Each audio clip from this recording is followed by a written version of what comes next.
السلام عليك يا شهر الله. السلام عليك يا شهر رمضان.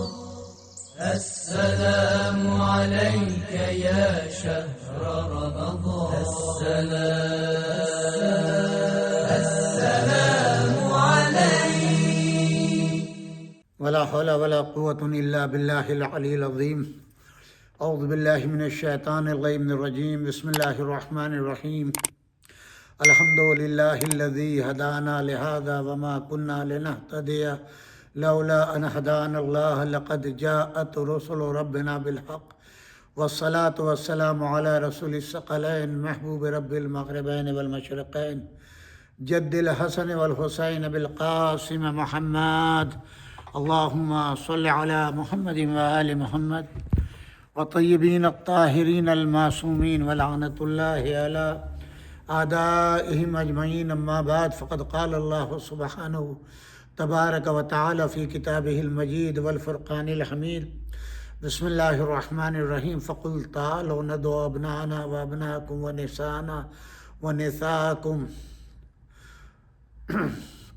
وانفسنا وانفسکم ثم نبتہل فنجعل لعنۃ اللہ علی القوم الظالمین. صدق اللہ العلی العظیم. سامعین کرام السلام علیکم ورحمۃ اللہ وبرکاتہ. آج ماشاءاللہ شب 15 ماہ رمضان المبارک، شب ولادت امام حسن مجتبیٰ علیہ السلام. آپ تمام سامعین کرام، مومنین و مومنات، بالخصوص تمام علماء اعلام، مراجع اعظام اور حضرت حجت علیہ السلام کی خدمت اقدس میں مبارکباد پیش کرتے ہیں. یقیناً یہ ایک منفرد عید ہے حضور کے گھرانے کے اندر، اس مناسبت سے کہ جب حضور اکرم صلی اللہ علیہ وآلہ وسلم کی اولاد نرینہ برحمت خدا بحکم خدا اس دنیا سے جا چکی اور حضور اپنے آخری فرزند کو دفن کر کے جنت المعلیٰ سے باہر آ رہے تھے تو چند مشرکین مکہ نے آپ کو طعنہ دیا کہ آپ کی نسل اب ختم ہو گئی، آگے ہمارے خداؤں نے آپ کو مقتون نسل کر دیا، اب آپ کی کوئی اولاد، آپ کی کوئی نسل آگے بڑھنے والی نہیں ہے. یقیناً یہ اتنے سخت جملے تھے جو حضور کے دل پر اثر کر گئے. بیٹوں کی وفات کے سبب نہیں، بلکہ وہ ظالمین، وہ مشرکین، وہ بے دین، وہ گمراہ اور جاہل افراد جو حضور کو طعنے دے رہے تھے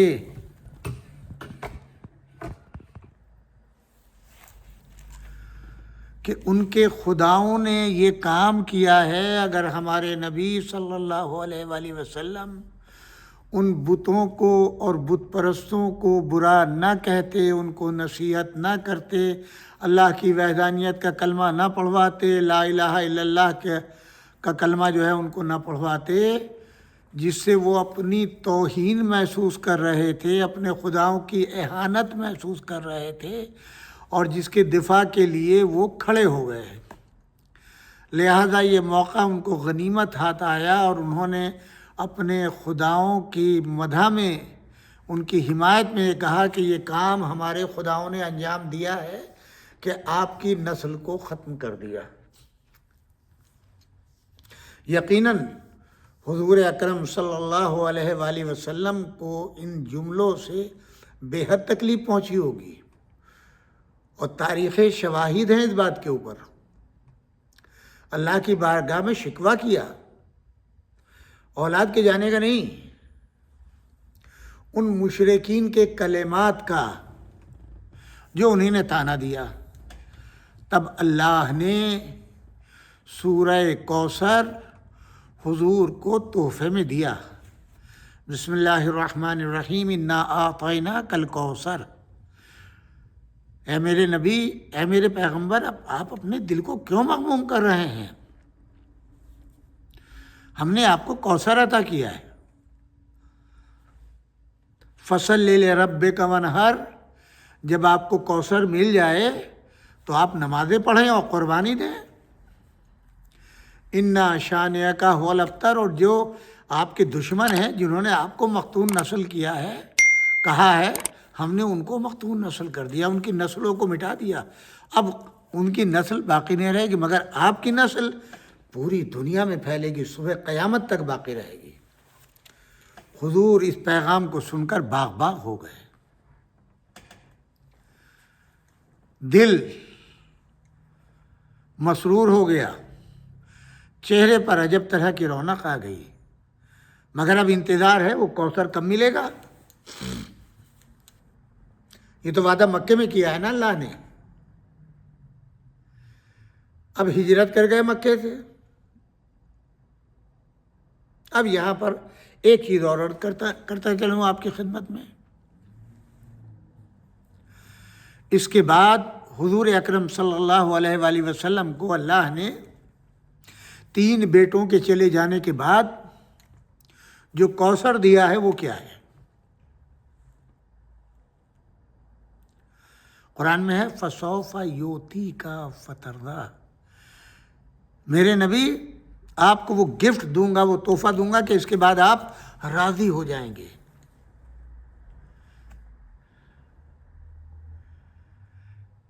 یعنی اس تحفے سے پہلے اللہ نے نبوت دی، رسالت دی، اولو العزم پیغمبر بنایا، ختمی مرتبت بنایا، صاحب قرآن بنایا، صاحب دین بنایا، کائنات کے خزانے دے دیے، زمین و آسمان کی ملکیت دے دی، ہر شے کے اوپر تسلط دے دیا، یہ تک کہہ دیا کہ اگر آپ نہ ہوتے تو لولا کا لما خلقت الافلاک، یہ زمین پیدا نہ کرتا، یہ آسمان پیدا نہ کرتا، آپ کی محبت میں میں نے ان کو پیدا کیا، آپ نہ ہوتے تو جہان میں کچھ نہ ہوتا۔ اس کے بعد پروردگار سب کچھ دینے کے بعد کہتا ہے فَسَوْفَ يُؤْتِيكَ فَتَرْضَىٰ، آپ راضی ہو جائیں گے۔ وہ تحفہ کیا تھا؟ اب یہاں پر یہ چیز آپ کو ملے گی، ہر شے اللہ نے زمین پہ دی اور بیچ میں واسطہ ہے جبرائیل، مگر اس تحفے کو دینے کے لیے اللہ نے جبرائیل کو بھی الگ کر دیا، معراج پہ بلایا، اور وہ تحفہ کیا تھا؟ جناب فاطمۃ الزہرا سلام اللہ علیہا۔ ان 3 بیٹوں کو لینے کے بعد ایک بیٹی ایسی عطا کی ہے جو تمام کائنات کی حوا سلام اللہ علیہ سے لے کر حضور تک، حضور سے لے کے صبح قیامت تک آنے والی عورتوں کی سردار ہوں گی، سیدت نساء العالمین۔ کہیں پہ کہا کہ سیدت نساء الجنہ۔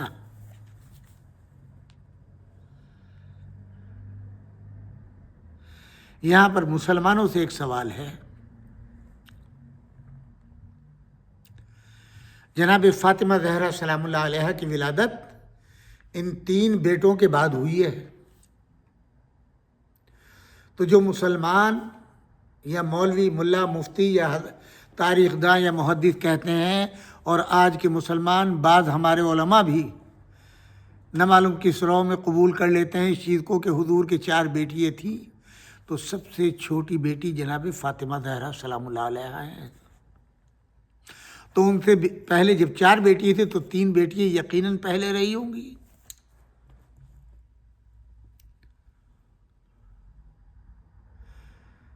تو پھر مشرکین مکہ نے کیوں کہا؟ کیونکہ جناب فاطمہ زہرا کے بعد حضور کا یہ فرمانا میرے لیے تو اللہ نے میری نسل کا انتظام کر دیا، تو کیوں مشرکین مکہ نے یہ بات کہی؟ اگر بیٹیاں پہلے سے تھیں تو جناب فاطمہ زہرا سلام اللہ علیہ کے بعد جب مشرکین کی زبان رک گئی تو ان کو یہ کہنے کی جرات نہیں ہونی تھی کہ بیٹے چلے گئے تو کیا ہوا، آلریڈی دوسری بیٹیاں موجود ہیں ان سے نسل چلے گی، اس کے معنی یہ ہے کہ کوئی بیٹی موجود نہیں تھی، اور جب کوئی بیٹی موجود نہیں تھی تو اکیلی جناب فاطمہ الزہرا سلام اللہ علیہ، جس کی نسل کو پوری دنیا میں پھیلانے کا اللہ نے وعدہ کیا، کسی اور کی نسل کو نہیں، جناب فاطمہ زہرا سلام اللہ علیہ کی نسل جو چلی ہے اسی کو رسول اللہ کی نسل قرار دیا ہے۔ ہمارا ایمان و عقیدہ یہ ہے جناب فاطمہ الزہرا سلام اللہ علیہ رسول اللہ کی اکلوتی پہلی اور آخری بیٹی تھی، ان کے علاوہ کوئی اور بیٹی رسول اللہ کے نہیں تھی۔ اور اب ہر چیز کی مالک و مختار جناب فاطمہ زہرا ہے۔ بہرحال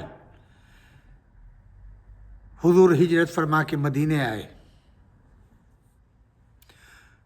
2 ہجری میں جناب فاطمہ زہرا سلام اللہ علیہ کا عقد امام علی ابن ابی طالب علیہ السلام سے ہوا، اور 3 ہجری کے اندر امام حسن مجتبیٰ 15 ماہ رمضان المبارک کو اس دنیا میں تشریف لائے۔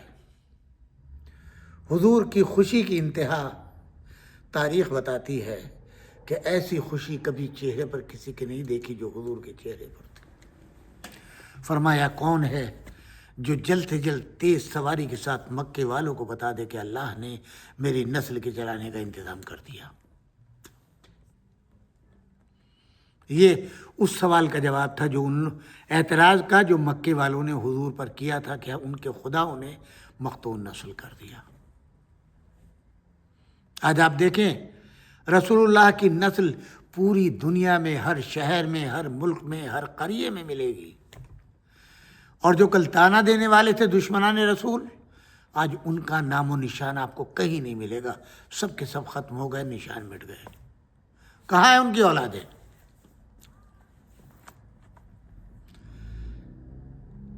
پورا مدینہ جشن میں ڈوبا ہوا، خوشیاں خوشیاں ہر گھر کے اندر۔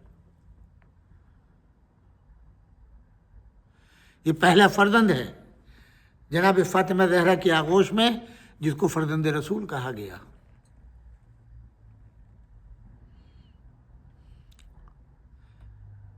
حضور کبھی کاندھے پہ بٹھاتے، کبھی گود میں لیتے۔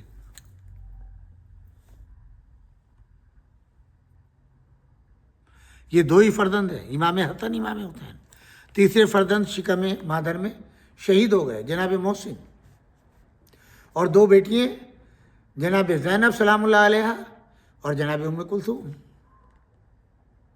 انہی دونوں فرزندوں کی اولاد اولاد رسول کہلاتی ہے۔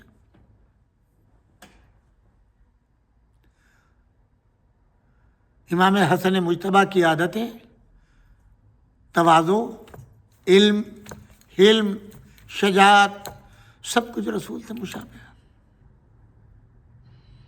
کس قدر احادیث حضور نے فرمائی ہے امام حسن اور امام حسین کے بارے میں۔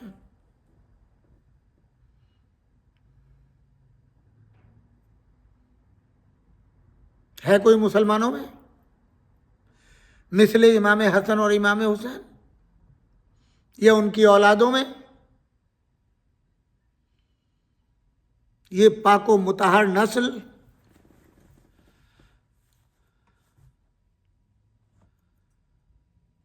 جو محافظ دین بن کر کے آئی، اور یہ بھی عجب بات ہے، اس دین کے جو احکامات ہیں ان کا خاص رشتہ بھی انہی مقدس ہستیوں سے ہے۔ سب سے پہلے عقد نکاح مسلمانوں میں ہوتا ہے،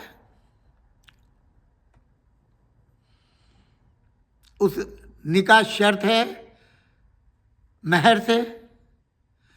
حضور اکرم صلی اللہ علیہ وآلہ وسلم کا عقد، پہلا عقد جناب خدیجہ کبریٰ سلام اللہ علیہ مادر گرامی جناب فاطمہ الزہرا سلام اللہ علیہ سے ہوا۔ وہ جو مہر مقرر کیا گیا وہ مہر شرعی نہیں کہلاتا، کیونکہ اسلام کے آنے یعنی احکامات اسلامی آنے سے پہلے وہ عقد ہوا۔ مکے میں احکامات جتنے آئے مدینے میں، تو پہلی شادی مدینے کے اندر جناب فاطمہ زہرا سلام اللہ علیہ کی جناب امیر المومنین سے ہوئی اور جو مہر رسول اللہ نے مقرر فرمایا وہ مہر شرعی کہلایا، جس کو ہمارے یہاں مہر فاطمی کہتے ہیں۔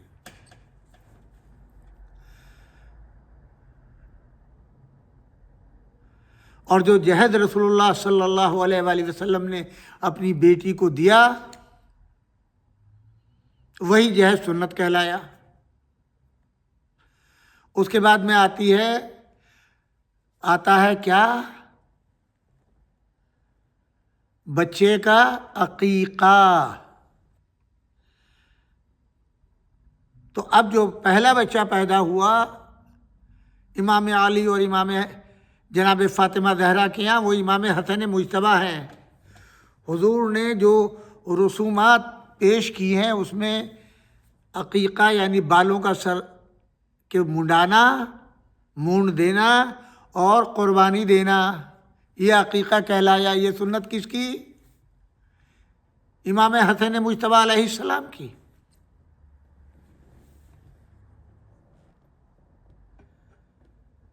جو آج مسلمان عمل کرتے ہیں وہ کس پر؟ اہل بیت اطہار پر۔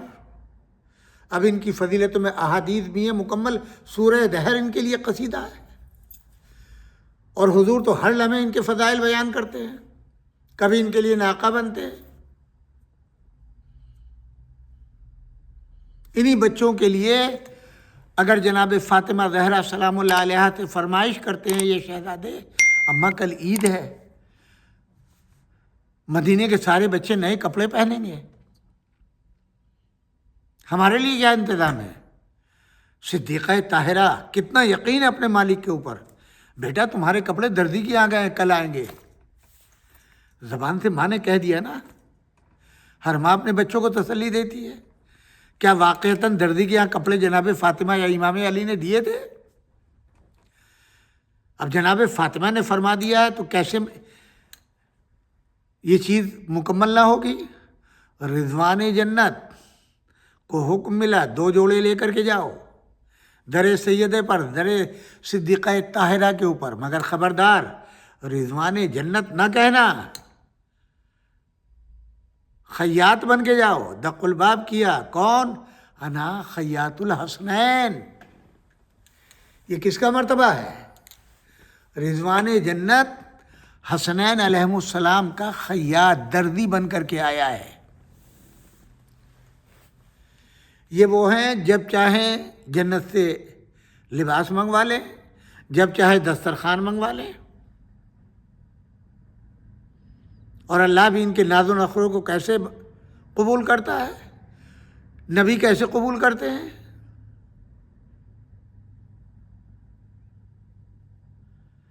ہمارے لیے غور و فکر کا مقام ہے، یہ اللہ کے نبی کو کتنے محبوب تھے اور اللہ کو کتنے محبوب تھے۔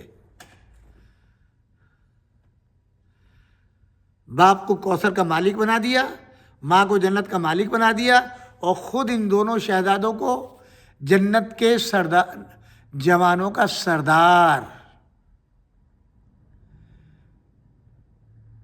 جو جنت میں جائے گا اس کے یہ سردار ہیں، جو جنت میں نہیں جانا چاہتا جائے، ان کی سرداری قبول کرنا پڑے گی،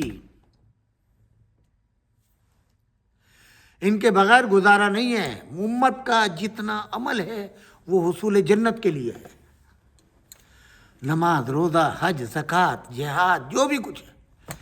ایک مسلمان کلمہ اشہد ان لا الہ الا اللہ پڑھنے کے بعد جو بھی عمل کرتا ہے صرف اس لیے کہ اللہ راضی ہو جائے اور جنت مل جائے۔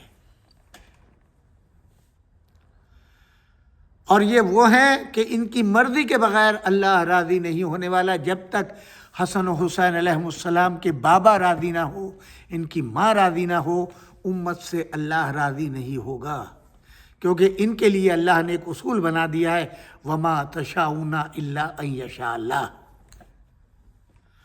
جب یہ کوئی عمل نہیں کرتے، یہ کچھ سوچتے نہیں، فکر نہیں کرتے، جب تک کہ اللہ کی مرضی نہ ہو، تو اللہ کی مرضی کے بغیر یہ نہیں عمل کرتے، اور اللہ ان کی مرضی کے بغیر کچھ نہیں کرتا۔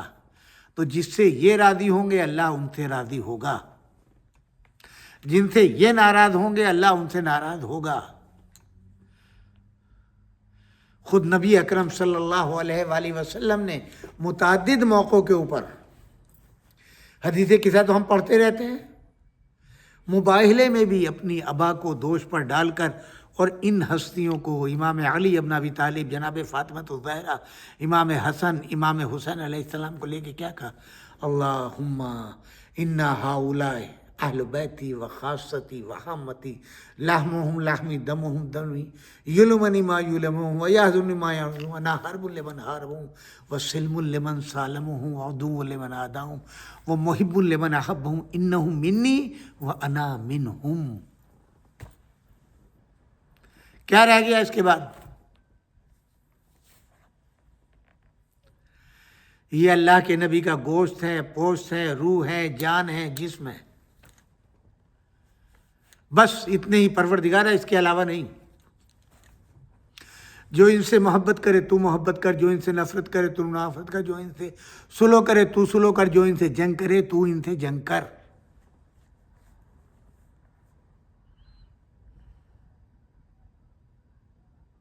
نبی کی دعا قبول ہوئی یا رد؟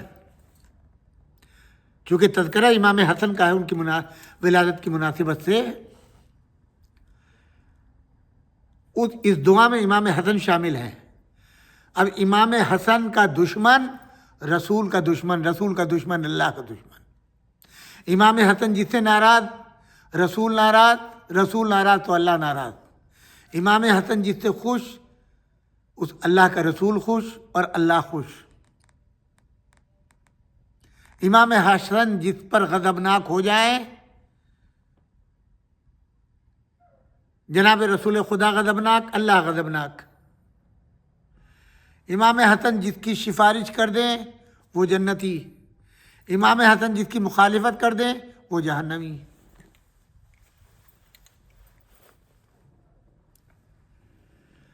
اب جن کی محبت میں آپ جان دیے جا رہے ہیں ان کے بارے میں سوچئے۔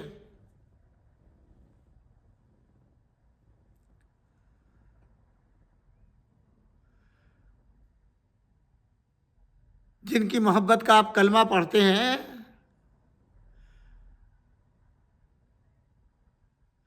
جن کو امیر المومنین کہہ کے پکارتے ہیں آپ، جن کو آپ نے کاتب وحی بھی بنا دیا، ملعون ابن ملعون معاویہ ابن ابو سفیان، اس کی اولاد، اس کے آباء و اجداد،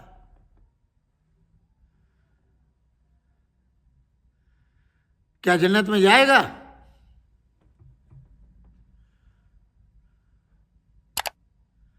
یا وہ افراد جنہوں نے معاویہ کا ساتھ دیا اور آج تک ساتھ دے رہے ہیں وہ جنت کی بو پا پائیں گے؟ یہ آپ کے ذمہ ہے۔ کون سا ایسا دقیقہ اٹھا رکھا معاویہ نے جو امام حسن اور امام علی اور امام حسین اور اہل بیت اطہار علیہ السلام کے خلاف محض آرائی میں خرچ نہ کیا ہو؟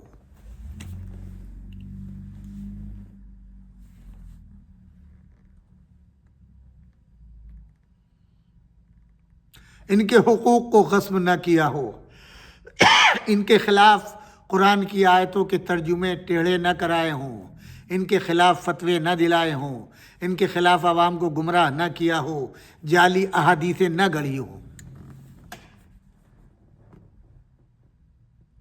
ان سے جنگ کرنے کے لیے آمادہ نہ ہوا ہو،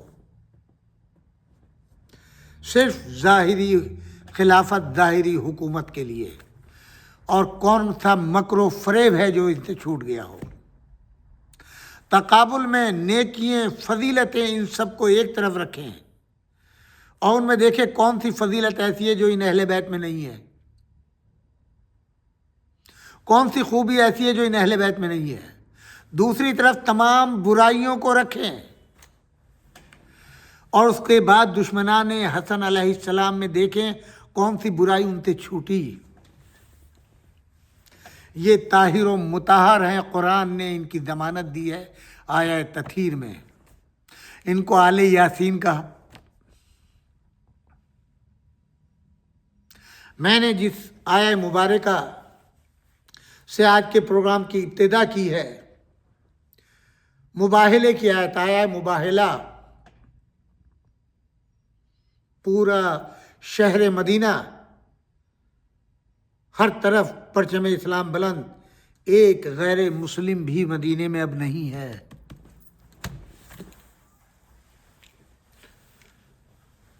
منافقین ہیں مگر وہ مسلمان کہلاتے ہیں۔ جب یہ آیت نازل ہوئی، ازواج کتنی تھی؟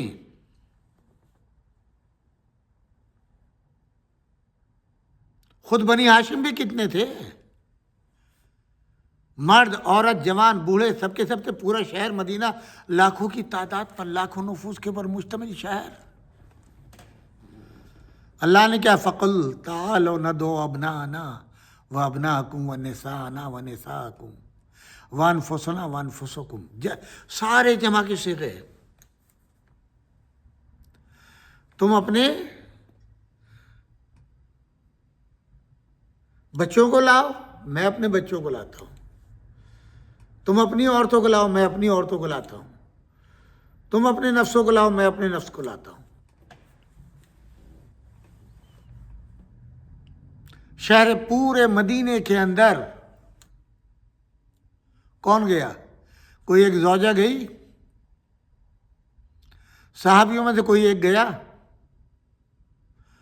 ان صحابیوں کی اولادوں میں سے کوئی گیا؟ کام کیا ہے؟ جھوٹوں پر خدا کی لعنت کرنی ہے۔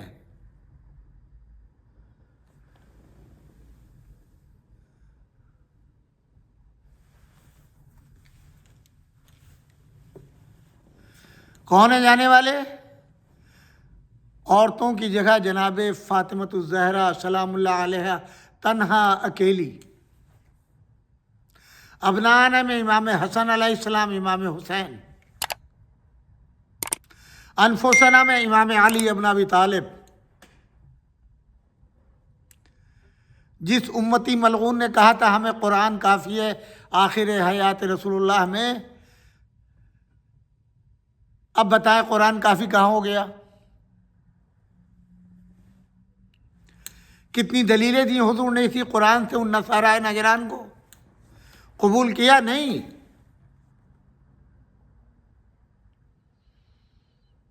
جب تک اہل بیت ساتھ نہیں آ گئے، قرآن نے بھی نبی کی کفایت نہیں کی، نصارہ نجران نہیں ہوا، مگر نبی کے پاس جب اہل بیت آ گئے، دونوں کے دونوں جمع ہو گئے، تو مباہلے میں حضور کامیاب ہو گئے۔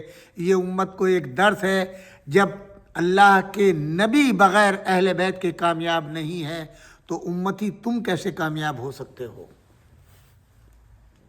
لہذا دو گراں بہا قیمتی چیزیں تمہارے درمیان چھوڑ کے جا رہا ہوں، ایک قرآن جو اللہ کی کتاب ہے، اور ایک میرے اہل بیت۔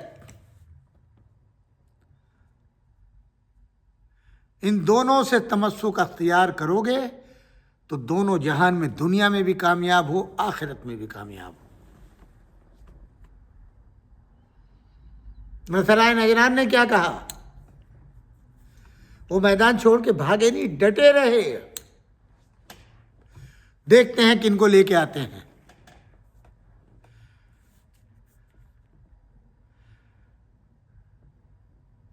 ان کو یقین تھا جب یہ مدینے والے آئیں گے تب ہم مقابلہ کریں گے، ان کی اصلیت بتائیں گے۔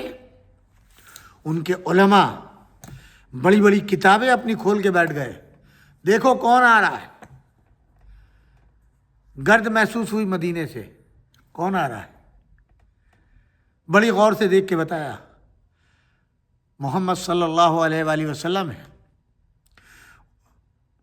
کسی کو آغوش میں لیے ہوئے ہیں، ایک بچے کا ہاتھ پکڑے ہوئے ہیں، اور دیکھو ان کے پیچھے کوئی برقع نقاب پوش بی بی ہے، ان کے پیچھے ایک جوان ہے، اور کوئی نہیں۔ یہ قریب آتے گئے، قریب آتے گئے، قریب آتے گئے، انہوں نے اپنی کتابوں کو بند کیا، کہا خبردار، یعنی میدان میں حضور آ گئے ہیں، میدان سج گیا۔ میدان سے بھاگنے کے لیے کون تیار ہوا؟ جو کل تک مقابلے پر ڈٹے ہوئے تھے وہ۔ حضور اپنے دعویٰ وہی ہے کہ حضرت عیسیٰ خدا کے بیٹے نہیں ہیں، وہ تمام دلیل قرآن میں موجود ہے۔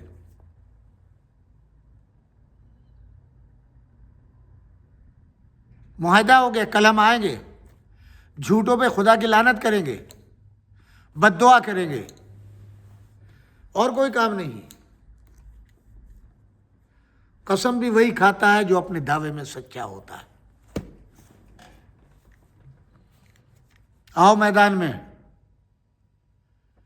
جیسا خود صادق الامین نبی صلی اللہ علیہ وآلہ وسلم تھا تو اپنے دعوے کی سچائی کے لیے ویسے ہی صادق و امین چاہیے ہیں، انہی صفات کے حامل چاہیے ہیں۔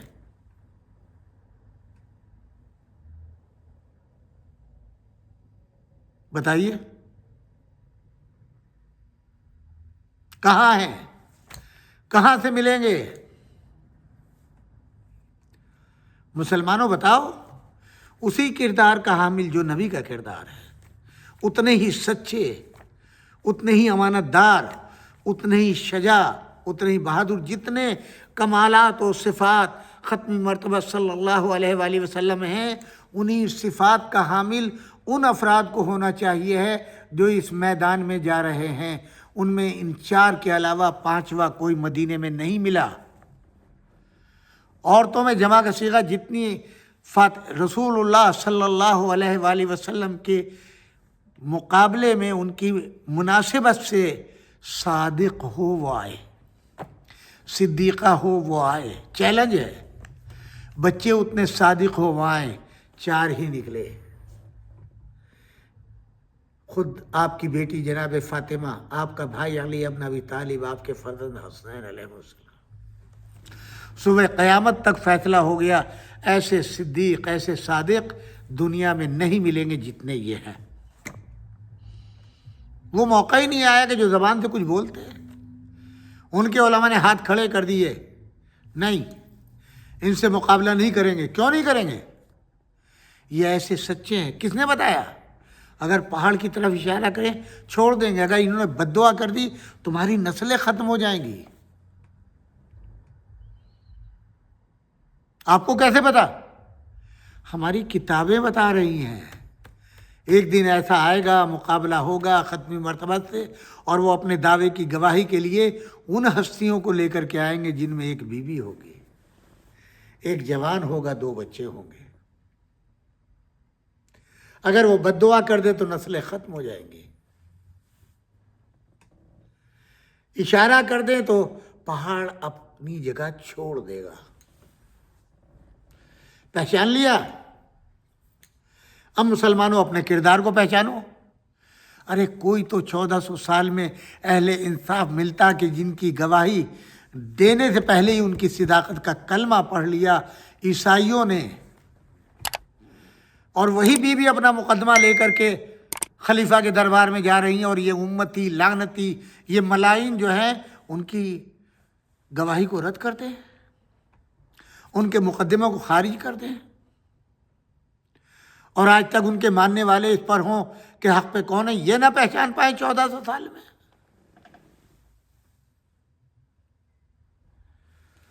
لعنت ہے ایسے امتیوں کے اوپر، لعنت، اللہ کی لعنت۔ یہ اللہ نے فیصلہ کر دیا جو میرے نبی اکرم صلی اللہ علیہ وآلہ وسلم کے مقابلے آئے گا وہ ملعون ہے، ملعون ہے، ملعون ہے، اور وہی جو علی کے مقابلہ آئے، جو جناب فاطمہ کے مقابلہ آئے، جو حسنین کریمین کے مقابلہ آئے، وہ صبح قیامت تک اللہ کی، فرشتوں کی اور مومنین کی لعنت کا مستحق ہے۔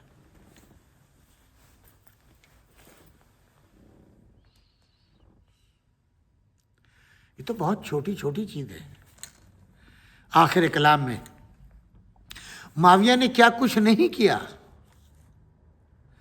امام حسن مجتبیٰ علیہ السلام کے خلاف، امام علی کے خلاف، اہل بیت کے خلاف، خود رسول اللہ صلی اللہ علیہ وآلہ وسلم کے خلاف، اور اس ملعون کو ان امتیوں نے کاتب وحی بنا دیا۔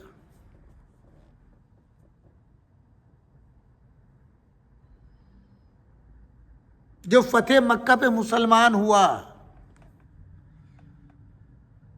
جس کا ابھی اسلام بھی مکمل نہیں ہوا، ایمان تو کہاں سے مکمل ہوگا؟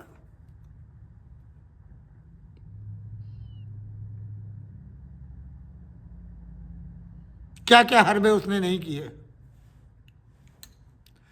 اب وہ اعلان کرتا ہے شام کے اندر، تمام پبلسٹی کر کے، ہر طرح کا پروپیگنڈا کر کے لوگوں کے دلوں میں نفرتیں بٹھا دی امام علی جناب فاطمہ اور حسنین کریمین کی۔ اور اب کہتا ہے کون ہے ایسا شجاع اور بہادر منہ مانگا انعام لے، اور مدینہ منورہ میں جا کے امام حسن مجتبیٰ کو گالیاں دے کر کے آئے جس سے میرے دل کو سرور ہو۔ ایک شخص کھڑا ہو گیا، بدتمیز آدمی، بات بات پہ گالیاں بکنے والا، جاہل محض، اجہل ابو جہل۔ لوگوں نے کہا، اس کے مرشد نے مشورہ دیا، اس سے بہتر کوئی نہیں ملے گا، یہ واپس آ کے جتنا مال چاہیے لے لینا، جا۔ یہ کام کر کے کہا بخوشی، امیر کی خوشی کے لیے میں کروں گا۔ یہ مسلمان ہے، فرزند رسول کو گالیاں دینے کے لیے مدینے جا رہا ہے۔ اب ظاہر ہے 1000 میل سے اوپر کا سفر، کتنے عرصے میں طے کیا ہوگا، مدینے پہنچ گیا۔ یہ بھی حسن اتفاق دیکھیے کہ مدینے کے باہر امام حسن مجتبیٰ علیہ السلام سے ملاقات ہو گئی۔ آپ نے دیکھا کہ ایک شخص گرد میں اٹا ہوا، چہرے سے تھکاوٹ، دعا سلام ہوئی۔ آپ مدینے کے رہنے والے؟ ہاں میں مدینے کا رہنے والا ہوں۔ آپ حسن مجتبیٰ کو جانتے ہیں؟ جی جانتا ہوں۔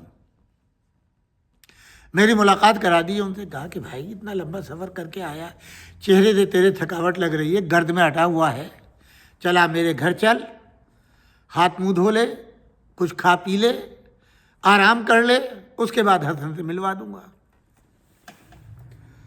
ہاتھ منہ دھلوایا، کپڑے صاف کرائے، دسترخوان بچھایا، کھانا کھلایا، کہا بھائی اتنا لمبا سفر کر کے آیا، تھک گیا ہے، سو جا۔ سو گیا۔ اب اٹھا، انہوں نے کہا کہ حسن سے ملوا دو، کہا چلو ملواتا ہوں۔ جب چلنے لگے کہا کہ تو واپس جائے گا، یہ سواری تیری اب اس قابل نہیں ہے کہ فوری سفر پہ آمادہ ہو، یہ نیا بہترین اعلیٰ قسم کا گھوڑا دیا، اس پہ جا۔ راستے کے لیے سفر خرچ دیا، کھانا دیا، کہا حسن مجتبیٰ سے تو ملواؤ، کہا ملواتا ہوں۔ شہر مدینہ کے باہر آئے، کہا کہ دیکھو یہ شام راستہ جا رہا ہے۔ کہا حسن مجتبیٰ سے، کہا میں ہی حسن مجتبیٰ ہوں۔ کیا کام ہے بولو؟ شرمندہ ہوا۔ اخلاق نبوی دیکھ لیے امام حسن کے اخلاق میں، تواضع دیکھ لی، مہمان نوازی دیکھ لیے، حسن اخلاق دیکھ لیا، رفتار گفتار دیکھ لی۔ آپ ہیں؟ ان کا ہاں۔ فرزند رسول آپ ہیں؟ ان کا کہ ہاں۔ قدموں میں گر گیا، مولا میں تو شام میں آیا ہوں، شام میں تو یہ باتیں کی جاتی ہیں۔ مولا آپ نہیں جاؤں، اسے معلوم ہے اگر واپس گیا تو قتل کر دیا جاؤں گا، میں نہیں جانا چاہتا، میں باپ کے قدموں میں رہوں گا۔ کہا نہیں، اب تو جانا واجب ہے، جو کچھ دیکھا ہے سنا ہے وہ جا کے بیان کر وہاں۔ اب مبلغ بن کے جا، تو میرے بارے میں جو کچھ فکریں تیری تبدیل ہوئی، جو کچھ تو نے سنا اور دیکھا، وہ جا کے اہل شام کو بیان کر۔ ایسے ہی اہل بیت کا کردار لوگوں میں عام نہیں ہوا۔ بس آخری واقعہ، خلیفہ دوم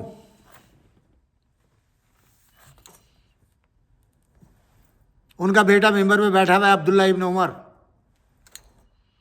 امام حسن علیہ السلام آ گئے، فرمایا غلام زادے نیچے اتر، یہ میرے باپ کا ممبر ہے، ادھر اس سے جا، اپنے باپ کے ممبر پہ جا جہاں ہو۔ اب آپ جانتے ہیں جو لوگ اقتدار میں ہوتے ہیں ان کی اولادوں کا کیا حال ہوتا ہے، گردن میں بھی سریا آ جاتا ہے، مزاج بدلا، اور اب یہ یہاں سے فوراً باپ کے پاس آیا، غصے میں کانپ رہا ہے۔ باپ نے بیٹے کے انداز کو دیکھا، بیٹا کیا بات ہے، کس پر غصہ ہوا؟ حسن مجتبیٰ کہ انہوں نے کیا کر دیا؟ مجھے غلام زادہ کہا ہے، تمہیں غلام زادہ کہا ہے؟ حسن مجتبیٰ نے کہا اچھا، اب یہ تو یہ سمجھ رہے تھے کہ بہت بڑی سزا کوئی نہ کوئی معین کرے گا باپ، اس لیے کہ حاکم وقت ہے، خلیفہ ہے، اقتدار ہاتھ میں ہے۔ انہوں نے فوراً کاغذ و قلم لیا، جاؤ بیٹا حسن مجتبیٰ سے جا کر کے لکھوا کے لاؤ کہ تم غلام زادے ہو۔ کیا کہہ رہے بابا؟ بیٹے اگر وہ لکھ کر کے دے دیں تو میرے مرتے وقت کفن میں رکھ دینا، میری نجات کے لیے یہی کافی ہے کہ فرزند رسول مجھے اپنی غلامی میں لے لیں۔ یہ ہے امام حسن مجتبیٰ علیہ الصلاۃ والسلام، جن کے لیے حاکم وقت، خلیفہ وقت، جن کے لیے اپنی جانوں کا نذرانہ مسلمان ہر وقت دیتے ہیں، اور جن کی صحابیت کا کلمہ پڑھتے پڑھتے زبانیں نہیں تھکتی، وہ اس انتظار میں ہے کہ امام حسن ان کو غلام زادہ لکھ دیں، غلام لکھ دیں اپنا، تاکہ وہی نوشتہ قیامت کے دن ان کا کام آئے۔ ہمیں فخر ہے اپنے محبان علی ہونے پر، محب امام حسن ہونے پر، محب اہل بیت ہونے پر۔ انہی کلمات کے ساتھ آپ سب کو مبارکباد دیتا ہوں۔ جناب امام حسن کی ولادت کے موقع پر پروردگار آپ سب کو سلامت رکھے، آپ کے اعمال حسنہ میں اضافہ فرمائے، قیامت کے دن امام حسن و امام حسین کی شفاعت آپ کو نصیب ہو، اور آپ کے زندگی کے دنیاوی تمام امور ان اہل بیت اطہار کے صدقے میں آسان ہو، قبر کی منزلیں آسان ہو، محشر کی منزلیں آسان ہو، قیامت کا حساب و کتاب آسان ہو۔ جیسا کہ آپ جانتے ہیں ہمارا ہر روز کا پروگرام کوئی نہ کوئی بھائی ہمارا اسپانسر کرتا ہے۔ آج کے ہمارے اسپانسر ہیں ہمارے ڈاکٹر اعظم حسین، خوبرو، خوبصیرت، خوبصورت، بہترین اخلاق کے حامل، ہمارے بھائی منیر صاحب کے فرزند، بہترین تربیت ماں باپ نے کی ہے۔ آج ہی کے دن 14 ماہ رمضان کو ڈاکٹر اعظم صاحب کی والد گرامی جلیس فاطمہ بنت نثار حسین کینیڈا تشریف لے گئی تھی، اور آج کے دن ان کا انتقال کینیڈا میں ہوا۔ میت کو نیو جرسی میں لا کے دفن کیا گیا۔ آج ان کی برسی کا دن ہے، لہذا آپ حضرات سے گزارش ہے کہ ان کے لیے اور ان کے دیگر مرحومین مصطفیٰ حسین، اختری بیگم، اخلاق حسین، افسری بیگم، فرحت عباس، غلام عباس، ان تمام مرحومین کے لیے، منیر بھائی کے خانوادے کے مرحومین کے لیے، ان کے اور ہمارے ڈاکٹر اعظم کے ننھیال والے، سسرال والے، جتنے بھی ان کے اعزاء و اقارب مرحوم ہو چکے، ان سب کی ارواح کے لیے سورۃ الفاتحہ۔ میرے والدین کے لیے، آپ سب کے والدین کے لیے، جتنے سامع ہیں ان سب کے مرحومین کے لیے سورۃ الفاتحہ۔ والسلام علیکم ورحمۃ اللہ وبرکاتہ۔